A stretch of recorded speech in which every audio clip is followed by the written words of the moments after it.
যিখন ৰাজ্যত শিক্ষক দিৱসৰ দিনাখনেই হাজাৰ হাজাৰ শিক্ষকে ন্যায্য প্ৰাপ্তিৰ দাবীত ৰাজপথত আন্দোলন কৰিব লাগে, প্ৰতিবাদ কৰিব লাগে, সেইখন ৰাজ্যৰ মুখ্যমন্ত্ৰী হওক বা বৰমূৰীয়াসকলক কি ক'ব? সেইখন ৰাজ্যৰ শিক্ষা ব্যৱস্থা কোনফালে কেনেকৈ গৈ আছে তাৰ মূল্যাংকন কোনে কেনেদৰে কৰিব? যিখন ৰাজ্যত হাজাৰ হাজাৰ শিক্ষকে শিক্ষক দিৱস বৰ্জন কৰিছে, শিক্ষক দিৱসৰ পবিত্ৰ দিনটোত প্ৰতিবাদ সাব্যস্ত কৰিবলৈ বাধ্য হৈছে, সেইখন ৰাজ্যৰ আচলতে শিক্ষা ব্যৱস্থাটো কেনেকৈ চলিছে বা সেইখন ৰাজ্যৰ চৰকাৰে কোনবোৰ কাম কৰিব লাগিছিল, কোনবোৰ কাম কৰি আছে তাৰ মূল্যাংকন কৰাটো তেনেই সহজ। কাৰণ মানৱ সম্পদ গঢ়া খনিকৰ বুলি অভিহিত কৰা শিক্ষক সমাজ অসম মুলুকত বাৰে বাৰে বঞ্চিত হৈ আছে।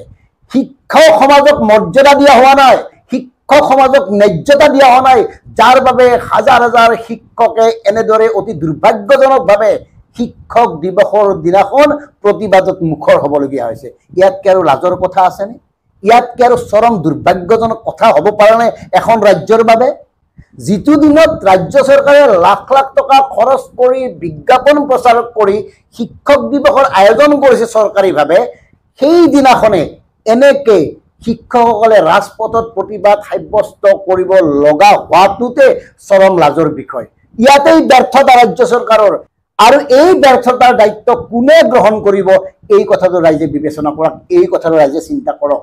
কাৰণ ব্যৰ্থতা হ'লে মুখ্যমন্ত্ৰীয়ে নলয়, সফলতাৰ সকলোবোৰ দায়িত্ব মুখ্যমন্ত্ৰীয়ে লয়, এই কথাটো প্ৰত্যেকেই জানে। সেয়ে আমি বাৰে বাৰে কৈছোঁ, এই সমগ্ৰ পৰিৱেশ পৰিস্থিতিটোৰ বাবে দায়ী কোন? ৰাজ্য চৰকাৰ, মুখ্যমন্ত্ৰী, শিক্ষা বিভাগ নে সাধাৰণ জনতা নে শিক্ষক? কওক। কিয়নো সুদীৰ্ঘদিন ধৰি দাবী কৰি অহা ন্যায্য প্ৰাপ্তি দাবীৰ বাবে আজিৰ দিনটোত ৯,০০০তকৈও অধিক কলেজ শিক্ষকে শিক্ষক দিৱস বৰ্জন কৰি সচলত কলা বেজ পৰিধান কৰিছে। ইয়াৰ উপৰিও ২০-২৫ বছৰ ধৰি শিক্ষাদান কৰি প্ৰাদেশিকীকৰণৰ পৰা বঞ্চিত হোৱা প্ৰায় ৬,০০০তকৈও অধিক শিক্ষকে আজিৰ দিনটোত প্ৰতিবাদ সাব্যস্ত কৰিছে। চৰকাৰী স্বীকৃতিপ্ৰাপ্ত বিদ্যালয়ত ২০-২৫ বছৰ ধৰি শিক্ষাদান কৰি অহা এই শিক্ষকসকলৰ পদসমূহ প্ৰাদেশিকীকৰণ কৰা নাই, আৰু যাৰ বাবে আজিৰ দিনটোত ৬,০০০তকৈও অধিক শিক্ষকে এই ধৰণে প্ৰতিবাদ সাব্যস্ত কৰিছে। ইয়াৰ উপৰিও প্ৰায় ১৩২৪ গৰাকী কম্পিউটাৰ শিক্ষক ২০ বছৰ ধৰি, প্ৰায় ২০ বছৰ ধৰি তেওঁলোক শিক্ষাদান কৰি আছে, তেওঁলোকক আজিলৈকে নিয়মীয়াকৰণ কৰা নহ'ল।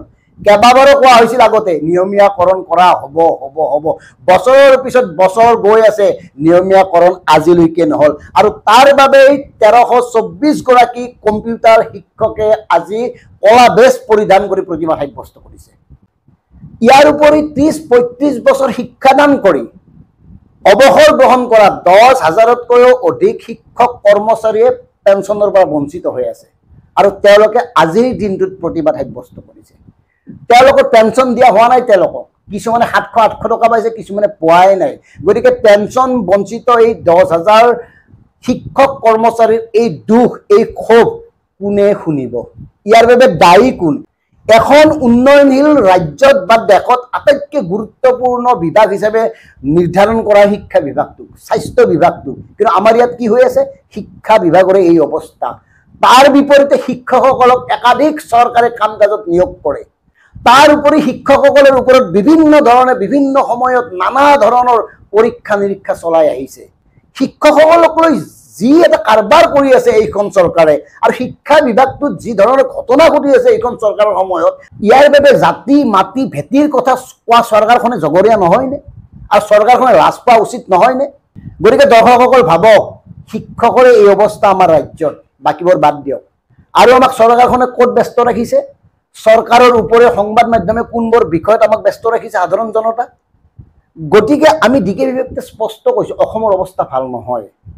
অসমত এতিয়া চাৰিওফালে অস্থিৰতা, মূল্য বৃদ্ধিতো কথা কৈ লাভেই নাই, স্বাস্থ্য খণ্ডৰ কথাটো কৈ লাভেই নাই, শিক্ষা খণ্ডতো এনেকুৱা চূড়ান্ত চৰম অৰাজক পৰিৱেশ এটাৰ সৃষ্টি হৈছে।